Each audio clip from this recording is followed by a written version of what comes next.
আপনারা দেখেছেন স্বৈরাচারের আমলে পুরো বাংলাদেশ দালালে ভরে গিয়েছিল, এমনকি বাইতুল মুকাররম জাতীয় মসজিদ, ওই মসজিদের খতিব পর্যন্ত নিয়োগ দিয়েছিল মুফতি রুহুল আমিন, যেই বাটপার হাসিনাকে বলেছিল কওমি জননী।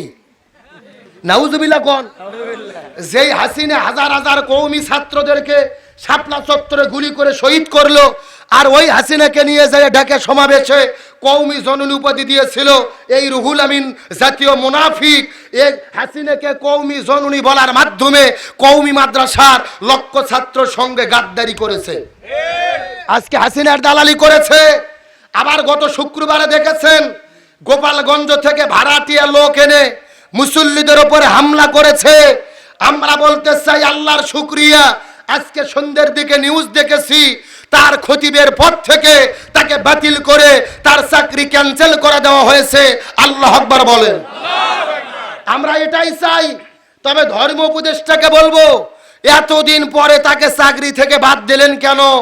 এক মাস আগে হাসিনা যেদিন পালিয়ে গেছে, খতিবও পালিয়ে গেছে। কেরে ভাই, আমরা জীবনে জানি চোর পালে যায়, ডাকাত পালে যায়, ধর্ষক পালে যায়, কিন্তু মসজিদের ইমাম পালে যায়, এরকম ঘটনা আমরা জীবনে দেখিনি। এ কথা কর না কা? আমাদের বগুড়ে একটা কথা আছে, চোরের মন। এ জোরে কোন চোরের মন? ও যে 1.5 মাস পালিয়েছিল, তার পালিয়ে থাকাই প্রমাণ করে তার ভেতরে ভেজাল। এ জোরে কোন ভেজাল? কিন্তু আজকের প্রোগ্রাম থেকে আমরা বলবো, ওই জাতীয় মুনাফিক, জাতীয় গাদ্দার রুহুল আমিনের শুধু চাকরি বাতিল করলে হবে না। গত শুক্রবারে মুসল্লিদের উপরে হামলা করে মসজিদকে রক্তাক্ত করেছে, বাইতুল মুকাররম মসজিদকে রণক্ষেত্র, যুদ্ধক্ষেত্র তৈরি করেছে। ওকে গ্রেফতার করে বিচারের আওতায় আনতে হবে। আমরা মসজিদের সঙ্গে বেয়াদবি মানতে পারি না। তার কারণ মসজিদের সঙ্গে বেয়াদবি করা মানে হলো আল্লাহর সঙ্গে যুদ্ধ ঘোষণা করা। আর আমরা সুস্পষ্ট করে বলবো, এই জাতীয় বাইতুল মুকাররম মসজিদের ভেতরে কোনো তেল তেলা হুজুরদেরকে নিয়োগ দেওয়ার সুযোগ নাই। যারা কোরআনের হক কথা বলে এদেরকে খতিব নিয়োগ দিতে হবে। আজকের প্রোগ্রাম থেকে আমরা দাবি করব, জাতীয় মসজিদ বাইতুল মুকাররমে আমাদের প্রিয় ভাই মুফতি আমির হামজা, আল্লামা মামুনুল হক, মুফতি জসিমউদ্দিন রহমানি, যেই হুজুরগুলো জেলে বন্দি থেকে, আয়না ঘরে বন্দি থেকে হাসিনার দ্বারা নির্যাতনের শিকার হয়েছিল, তাদেরকে জাতীয় মসজিদের চাকরি দিয়ে তাদেরকে সম্মানিত করা দরকার। আমার কথার সঙ্গে কি আপনি একমত? অনেকে আবার ফেসবুকে বুদ্ধিজীবী সাজা বলতিছে যে নির্দলীয় লোক নিয়োগ দাও। কে নির্দলীয় লোক নিয়োগ দেওয়া লাগবে? কে নির্দলীয় লোককে হাসিনা তার আছে?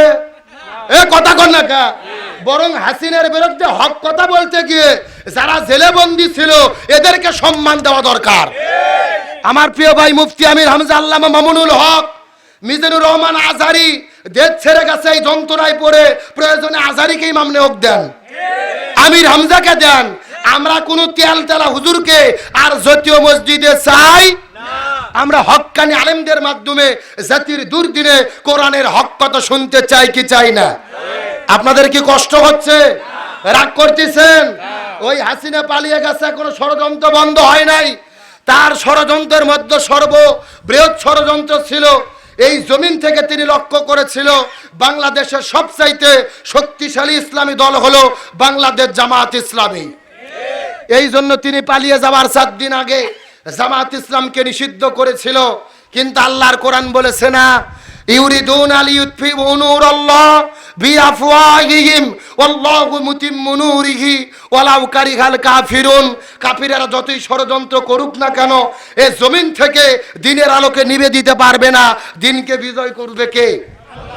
আল্লাহর শুকরিয়া, 1 তারিখে জামাতকে নিষিদ্ধ করা হয়েছে, আর 5 তারিখে হাসিনা রান্না করা বিরিয়ানি থুয়ে পালিয়ে যেতে বাধ্য হয়েছে। জোরে বলেন, কি বিরিয়ানি? আপনারা খবরে দেখেছেন, দুপুরে বিরিয়ানি রান্না করেছে, গোস্তের ভুনা করেছে, ইলিশ মাছের রসালো করেছে, অথচ খাওয়ার টাইম পাইনি। আল্লাহু আকবার কোন? এগুলো কার খেলা? আল্লাহ বলে আমি ধরি না, কিন্তু একবার ধরলে আল্লাহ কিছু সময়ের জন্য ছাড় দেয়, কিন্তু একেবারে ছেড়ে। হাসিনা জীবনে ভাবেনি রান্না করা বিরিয়ানি থুয়ে ভারত পালিয়ে যাওয়া লাগবে। আমার মন কেন যেন ডেকে বলে হাসিনা পালিয়ে যাওয়ার অন্যতম কারণ হলো 1 তারিখে তিনি জামাতকে নিষিদ্ধ করেছে, আল্লাহ তাআলা ইসলামী দলকে নিষিদ্ধ। এমনকি যারা আওয়ামী লীগ করতো ওরাও ফোন দা জামাতের লোক বলতেছে ভাই আমরা এখন জামাতের লোক, সুবহানাল্লাহ কোন। এটাই হলো আল্লাহর বিজয়। আমার নবী যেদিন মক্কা বিজয় করেছিল, ওই সুফিয়ান সারা জীবন রাসূলের বিরোধিতা করেছে, অথচ মক্কা বিজয়ের দিন হাতে হাত রেখে কালেমা পড়ে মুসলমান হয়েছে, সুবহানাল্লাহ কোন।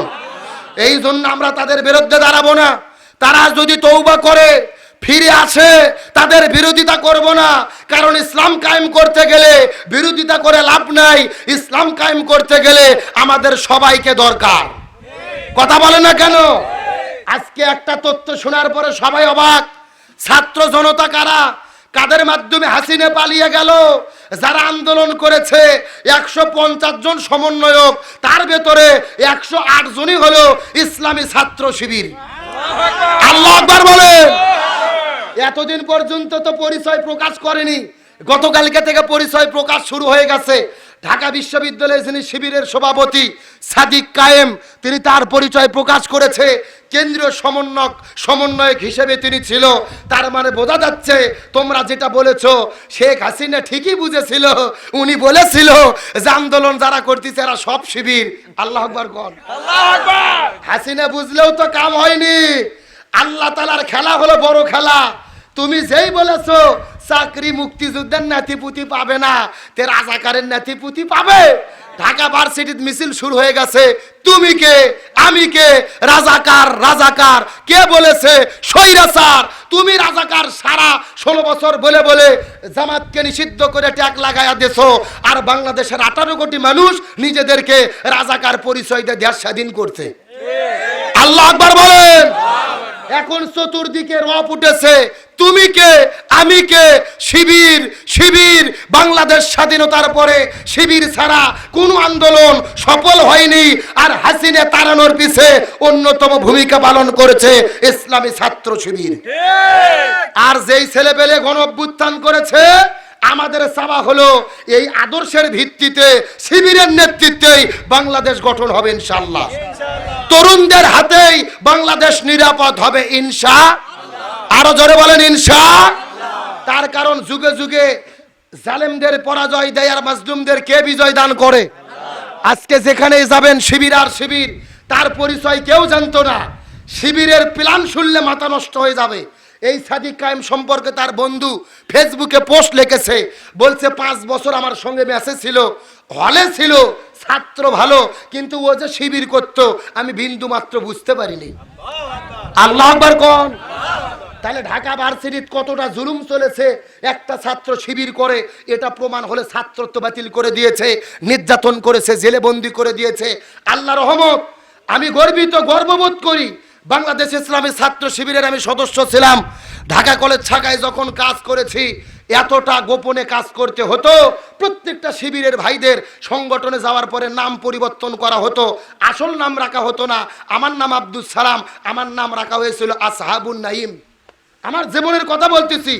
আসহাবুন নাইম, নাইম নামে শিবিরের ভাইরা চেনে। কারণ কি?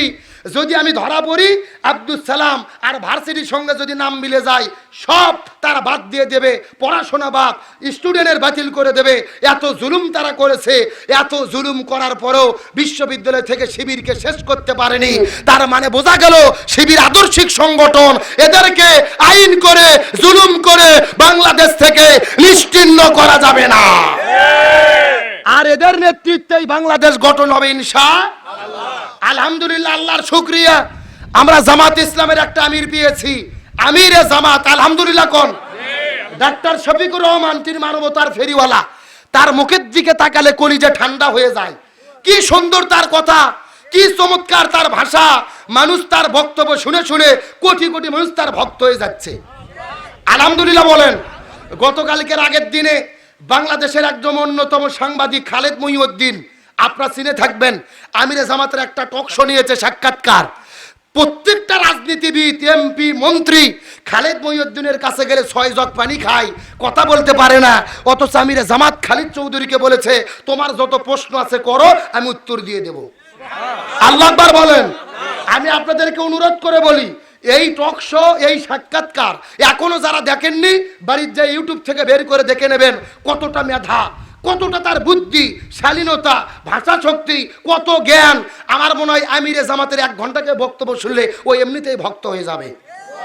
আমি মনে করি বর্তমানে বাংলাদেশের মানবতার ফেরিওয়ালা শীতার্ত মানুষের কাছে যে কাপড় দেয়, এই যে বন্যা হলো, যখনই বন্যা শুরু হয়েছে বাংলাদেশে ভারত থেকে পানি এসেছে, আমিরে জামাত বলতে সব প্রোগ্রাম স্থগিত, আগে আমরা বন্যার্ত মানুষের পাশে দাঁড়াবো। আল্লাহ আকবার কোন, আরো যাবেন আল্লাহ আকবার। তিনি প্রকৃত মানবতার ফেরিওয়ালা। আমি মনে করি আমিরে জামাত বর্তমানে বাংলাদেশের জীবন্ত আল্লাহর ওলি হলো আমিরে জামাত ডাক্তার শফিকুর রহমান। আগত ভবিষ্যতে আমিরে জামাত শুধু আমিরে জামাত থাকবে না, উনি বাংলাদেশের আমির হবে ইনশাআল্লাহ। আমার কথা পরিষ্কার। আমার প্রিয় প্রধান অতিথি নুরুল ইসলাম মন্ডল ভাই বলেছে, আমরা সব দল দেখেছি, আমরা বঙ্গবন্ধুর ভাষণ শুনেছি, জিয়ার খাল কাটা দেখেছি, এরপরে ইরশাদের শোষণ দেখেছি, হাসিনার জুলুম দেখেছি, আর কোন দলকে দেখতে চাই না। পরিষ্কার বলতে চাই, সব দল দেখা শেষ, আগামীতে জামাত ইসলামের নেতৃত্বে আলেমদের হবে বাংলাদেশ। কারা কারা আলেমদের নেতৃত্বে বাংলাদেশ দেখতে চান? দুটি হাত আল্লাহকে তুলে দেখান।